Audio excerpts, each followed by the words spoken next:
Now look, Liv Morgan, she is a woman of many titles. The professional wrestler, champion, actress, business owner, and animal lover. And while appearing on What's Your Story with, well, Dominic Mysterio, well, things got interesting because Dominic, he recalled a moment when her love for animals, specifically cats, came to the forefront during a WWE tour over in sweet Saudi Arabia. There was a situation in Saudi Arabia a few months ago, Mysterio said. Yeah, Liv Morgan got a little bit of a situation with his cat. Situation was we couldn't find it a home, and she was already 3 days deep into this cat. She just kind of took one. I got news of it, and I had no idea until we got to the arena. She's like, I had this cat living in my hotel room. She was feeding it tuna. She was ordering it salmon. She was ordering room service for this cat. According to Mysterio, Morgan later went and tried to configure a way to bring this stray cat aboard WWE's jet back to the United States. Fortunately, though, she found it a permanent home in Saudi Arabia before she and everyone else departed. He said, she loves animals. We all do, I hope. But yeah, that time she definitely got carried away. I feel like she didn't know what to do. She took it. It's a fun situation. Shout out to Mansoor, one of our WWE security guards out there. He helped. He was like, yeah, I'll take him in. So he took him in. He said that his son had been wanting a pet for a long time, so that helped out. I think the cat lived large for about 3 days and then went back to normal food. According to Stephanie McMahon, she has talked about how Liv Morgan is a huge animal lover, something which we've heard from Morgan herself. And that is something to definitely keep an eye on. You know, Natalia, Natty Hart, she likes animals. She loves animals. She loves cats. So maybe she'll help out Liv with her choices of cats going forward. I don't know. But you don't hear that story very often. And I can't say that I'm surprised because, well, it's pro wrestling, right? We hear about the wacky tall tales, the wacky road stories, behind the scenes stories of all these wrestlers going out there and having these memorable moments out on the road.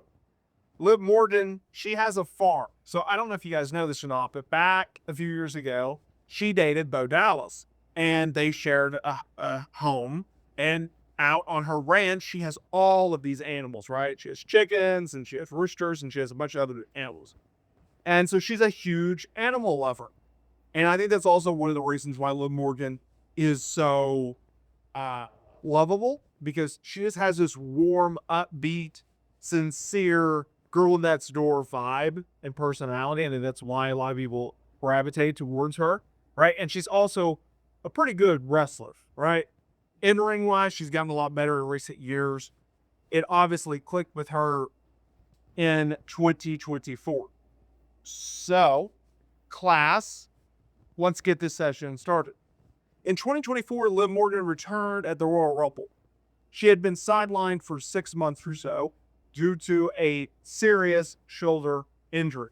They wrote her off the television in an attack angle with Rhea Ripley, and then proceeded to see Liv take time off. So she returns at the Royal Rumble. She kicks off the Liv Morgan Revenge Tour. She declares that not only is she going to go and get her revenge on Rhea Ripley, but she's also going to take everything from her. Now, before she could do that, she had a pit stop because she feuded with Becky Lynch. A underrated feud with Becky Lynch, I might add. That led to Becky Lynch going over her. That set up Becky winning Elimination Chamber, and that set Becky versus Rhea for the Women's World title at WrestleMania 40. Liv Morgan pretty much disappeared from television because they had grander plans. They were going to have her feud with Rhea Ripley coming out of WrestleMania for the Women's World title, and that's exactly what they had to do. However, though, things changed. Plans changed because it was an injury, ironically, a shoulder tear to Rhea Ripley in a backstage segment that kicked off the Liv Morgan-Rhea Ripley feud and ultimately sidelined Rhea Ripley. So while, yes, in storyline, Liv got her revenge on Rhea, the feud was not over. Okay? Because this is significant. This started a nearly year-long storyline, feud program, if you will, with Liv and Rhea, right? What do I mean by that? So what happened was Rhea had to be sidelined for multiple months. And instead of, and I actually give WWE a lot of credit for doing so, instead of putting the women's world title on ice and essentially shutting down the Raw women's division, they said, no, no, no, no. So they held a Battle Royale, and at the time it was coming down to Becky and Liv, and they opted to put the title on Becky. They did so for two reasons. Number one, they were trying to get Becky to re-sign with this company. She wouldn't take time off. She had no interest in re-signing. She wanted a break from WWE. So the ploy, the carrot, if you will, dangling in front of her of, hey, if you re-sign with us, we'll make you world champion. Hey, we'll make you world champion right now if you re-sign. Hey, you're world champion. Will you please re-sign? It kept going on, right? Ultimately, Becky did the honors for Liv, put her over at the King and Queen of the Ring PLE in sweet Saudi Arabia in May of 2024, over a year ago. And then 2 nights later, Monday Night Raw, Becky pushed over Liv again inside the steel cage match, and that writes Becky off of television. She's going to go on her hiatus. And then that leads to the return of Rhea Ripley to kick back up her program, her feud with Liv Morgan. It was a very, very good feud. Like I said, it almost went a full year. Sure, Liv got the upper hand on Rhea multiple occasions in matches on PLEs as well on television, to the point where Liv Morgan, in the tenure in which Rhea was off of television, got into the Judgment Day, stole Dominant Mysterio away from Rhea Ripley, and stole the title away from Rhea Ripley, and then beat Rhea Ripley at SummerSlam.